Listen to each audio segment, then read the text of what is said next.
হিন্দু, মুসলিম, বৌদ্ধ, খ্রিস্টান, আমরা যে ধর্মের মানুষই বসবাস করি না কেন, সবাই আমরা একে অপরের সাথে সম্পৃক্ত। একে অপরের আচার অনুষ্ঠানগুলোতে আমরা গিয়ে থাকি, অংশগ্রহণ করে থাকি, উদযাপন উপভোগ করে থাকি।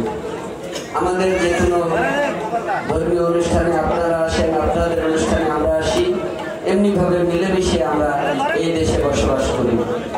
এই সম্প্রীতি অটুট রাখতে হবে আমাদের, বরং দিনে দিনে এটা কিভাবে বৃদ্ধি করা যায় আরো সেই চেষ্টা আমাদের করতে হবে। কেননা মানুষ একটা মানবীয় গুণাবলীর অধিকারী, কম বেশি সবার মধ্যেই সেই গুণ থাকে। সেইটাকে কাজে লাগিয়ে আমরা যদি একে অপরের কল্যাণার্থে নিজের জীবন উৎসর্গ করবার জন্য মানসিকভাবে প্রস্তুত থাকি, তাহলেই মূলত এই সম্প্রীতি, এই বন্ধন সুদৃঢ় হবে।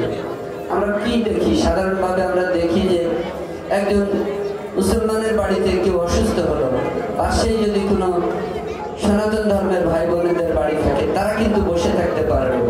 রাত হোক, অন্ধকার হোক, ওই মুসলমানের বাড়ির ওই রোগীকে, ওই মানুষকে কিভাবে চিকিৎসা দিতে হবে, হাসপাতালে নিতে হবে বা আর কি সেবা দিতে হবে, সেটা নিয়ে ব্যস্ত হয়ে পড়ে। একইভাবে আমার পাশের বাড়িতে যদি সনাতন ধর্মের ভাই বোন থাকে, সেই বাড়িতে যদি কোনো দৈব দুর্বিপাক ঘটে, একটা আগুন লাগার ঘটনাও ঘটে, তাহলে আমিও কিন্তু বসে থাকতে পারবো না। চেষ্টা করবো অন্তত এক বালতি পানি নিয়ে গিয়ে কিভাবে সেই আগুনটা নিভানো যায়। এই যে পারস্পরিক সম্পর্ক আমাদের, এইটাই হচ্ছে বাংলাদেশের একটা ঐতিহ্য। পৃথিবীর আর কোনো দেশে এত গভীরভাবে বিভিন্ন ধর্ম, বর্ণ, গোত্রের মানুষের মধ্যে এরকমের সম্পর্ক নাই যেটা বাংলাদেশে বিদ্যমান রয়েছে।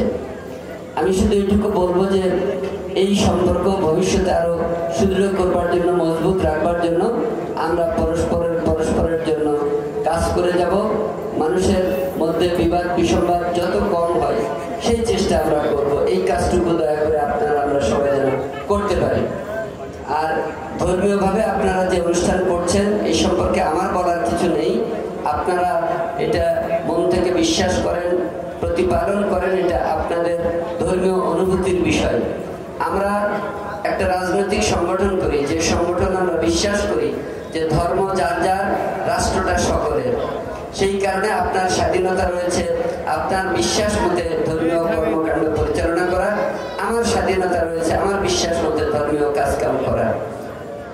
কিন্তু রাষ্ট্রের নাগরিক হিসাবে রাষ্ট্রের যে সুযোগ সুবিধা, নাগরিক যে অধিকার, এগুলো কিন্তু আপনার আমার দুজনের জন্য সমান। এই সমান অধিকার নিশ্চিত করার একটা মূল মন্ত্র রয়েছে।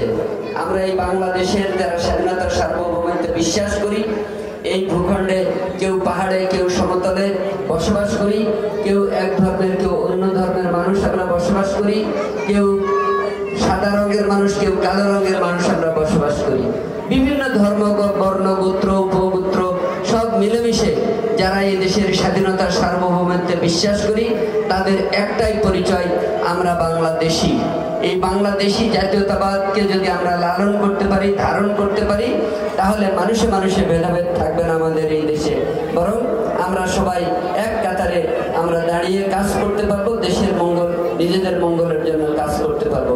সেই লক্ষ্য নিয়ে যেন আমরা আগামীর পথ চলতে পারি, এটুকু পরামর্শ দিতে চাই। আর ধর্মীয়ভাবে আপনাদের যে আচার অনুষ্ঠান হচ্ছে, এখানে যদি কখনো কোনো রকম আপনাদের দিক থেকে কোনো অসুবিধা বোধ করেন যে না এইটা করতে গিয়ে আমাদের এই সমস্যা তৈরি হচ্ছে বা অমুক এই সমস্যা তৈরি করছে, তাহলে সেগুলো দয়া করে চুপচাপ বসে হজম করবেন না, নিজে সরাসরি প্রতিবাদ করবেন। সেই অধিকার আপনার রয়েছে। একই সঙ্গে আমরা যারা আপনার পার্শ্ববর্তী মানুষ হিসেবে এই সমাজে বসবাস করছি, তাদেরকে আপনারা অবহিত করবেন আমরা সব সময় আপনাদের পাশে রয়েছি।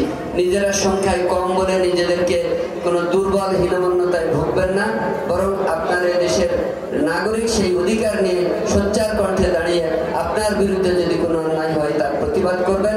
আমরা আপনাদের সঙ্গে রয়েছি সেই ক্ষেত্রে। যাই হোক, আমি আর কথা